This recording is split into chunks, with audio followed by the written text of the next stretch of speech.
Hi, it's Mr. Anderson. Today I'm going to be talking about multiplication and addition. You might think that's a little simple for what I usually talk about, but I'm going to talk about how we can apply multiplication and addition to genetics. And unlike in math, I'm going to start with multiplication because it's actually easier that way. Multiplication is going to occur in genetics if we ever have independent events that are going to occur in sequence. Another way to tip yourself off to that is if in the question it's saying the word and. So let me give you an example of that. What are the odds of flipping a coin 5 times and getting tails on every flip? Well, you can use the rule of multiplication to figure that out. So what are the odds of getting a tails on one flip of the coin? That's just 1 in 2.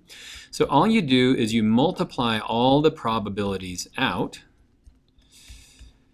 1 and 2. And that's going to be 1 in 4, 8, 16. So that's a 1 in 32 probability of flipping the coin 5 times in a row and getting tails every time. Same thing would be true if we were to say you're going to have 5 kids. What are the odds of all of them being boys? It's just multiplying the probability of each of those events because they have to occur in a specific sequence. So let me show you how we could apply that to a couple math and then genetic problems. And so you may want to, as you watch the video, pause the video after I present the questions, try to work them on your own, and then I'll go over the right answers. So here's the first two. Number 1, rolling snake eyes on 2 pair of dice. So how do we do that? Well, there are 6 sides to a dice. A 1 is going to occur on 1 out of every 6 of those sides, and so it's a 1 in 6 probability of rolling a 1 on one dice times a 1 in 6 probability on the other dice, and so the right answer would be 1 in 36. So it's going to be rare that you get snake eyes, roughly 3% of the time, less than 3% of the time. Let's go to the next one. What are the odds of picking a 3 out of the deck, returning it to the deck, and then picking a king out of the deck? How do you solve this one? Well, you have to look at each of those different events because they're happening independently of one another. What are the odds of picking a 3 out of a deck? Well, there are 4 3s in a deck of normal playing cards. There are 52. And so to save myself a little bit of time, I'm going to reduce that. So that's 1 in 13 probability of picking out a 3. Since you're returning it to the deck, there are going to be 52 cards again. So the odds of getting a king out of the deck are also going to be 1 in 13. And so the odds of doing both of those in succession is going to be 1 in 169. So it's going to be really, really rare. Okay, so that's math. Now let's apply it to genetics. Let's apply it to the work of Mendel. So in this first problem, in a cross between pea plants that are heterozygous, so they're hybrid for purple flower, what's the probability that the offspring will be homozygous recessive? Okay, so how do we do that? Well, we first write each of the parents, so big P, little p, crossed with big P, little p. So what are the odds that this parent over here, since we're looking for a homozygous recessive, to build that we have to get a little p, little p. So what are the odds that this parent is going to contribute that little p? Well, that's a 1 in 2 probability. What are the odds that this other parent is also going to give a little p? Well, that's a 1 in 2. And in order to get that homozygous recessive, we have to have both those occurring. So we simply multiply those, or that's going to be a 1 in 4 probability. Now you might think to yourself, this is easy, I could do this with a simple Punnett square. But the next problem is going to show you how important it is to learn to do multiplication. So here's question 1, or question 2. In a cross between this parent and that parent, what is the probability that the offspring will be this? This is a question that I love to ask on my tests, and the AP Biology folks love to ask as well. Because when you see a question like this, some people will just shut down because they see it's a tri-hybrid cross. They're imagining like an 8x8 Punnett square, impossible to solve. And so if you use the rule of multiplication, it's actually really simple. And so all you do is work a letter at a time. So what I'm going to do is I'm going to concentrate on the A's, these two. So these parents, what are the odds that I'm going to get that offspring? And so I could just do this in my head. I know this is a 1 in 2 probability. If you can't do that, do a little Punnett square. So this would be one parent. This would be the other parent. And so that's going to be a big A, big A. This is going to be a big A, little a, big A, little a, little a, little a. So the odds of getting a big A, little a is going to be a 2 and a 4 or a 1 in 2 probability. Now let's just work on the B's. So with that parent and that parent, what are the odds that we're going to get this? Well, this one's always going to give a big B. This one will give big B half the time and a little b half the time. So the odds of getting that are also going to be 1 in 2. What are the odds of getting a big C, big C? Well, same thing. This one will always give a big C. Do a Punnett square if you're confused. This one will give a big C half of the time, little c half of the time. So that's also a 1 in 2 probability.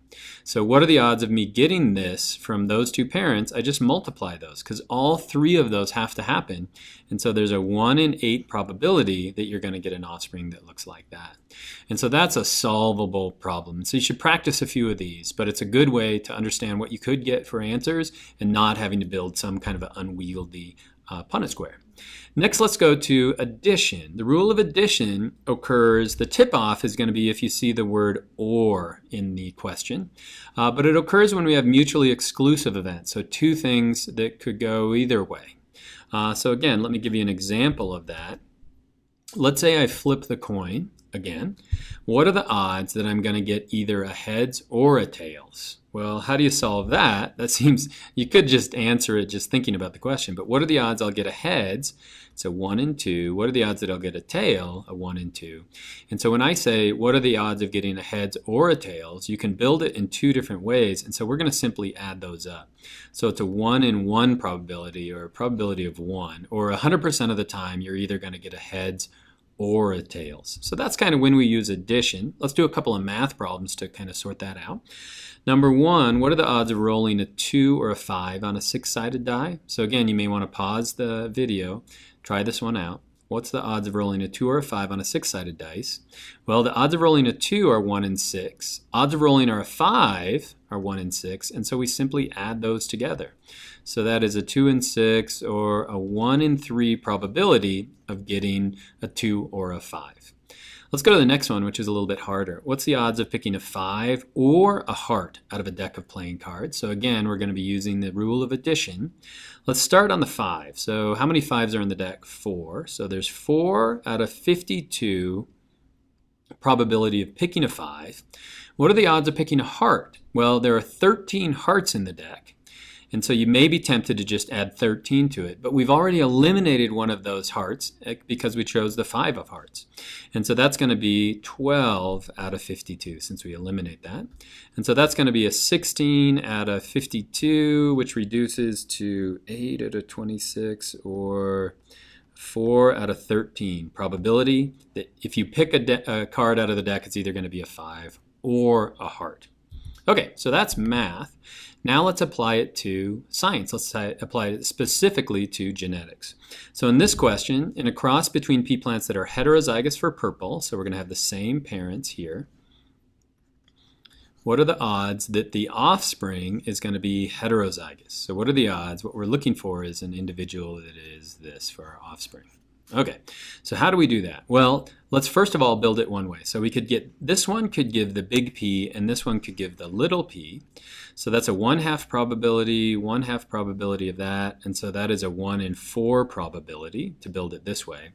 But this one over here could give its little p and this one could give its big P, and so that would be another way we could build it. So let me write those over here. What are the odds of that? Well, that's also going to be a 1 in 4 because there's a 1/2 on this and a 1/2 on that.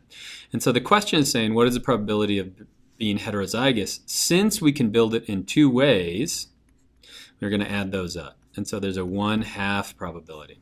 And so when you look at a Punnett square visually shows you that. But if you use the rules of addition, then you don't have to do a lot of work. So let's do the last one. So this is the final question. If you can answer this one, you're accurately using the rule of multiplication and the rule of addition. So in this one, we're crossing this parent. They're heterozygous for everything with this parent. What are the odds that we would either get this or that? Okay, so this is, we're going to have to apply everything to it. So let's start with the A's. So if we go with the A's, what are the odds with that parent and that parent that we're going to have this? Well, that'd be a 1 in 4 probability. And since I'm looking at the A's, let me go to the next A. It's going to be a 1 in 4 probability over here. Let's look at this B with this parent and that parent. What are the odds that we're going to have that? Well, that would be a 1 in 2 probability over here. And over here, that's also going to be a 1 in 2 probability. Now let's look at the C. So with that parent and that parent, what are the odds that we're going to get that? Well, that is a 1 in 2 probability on that one.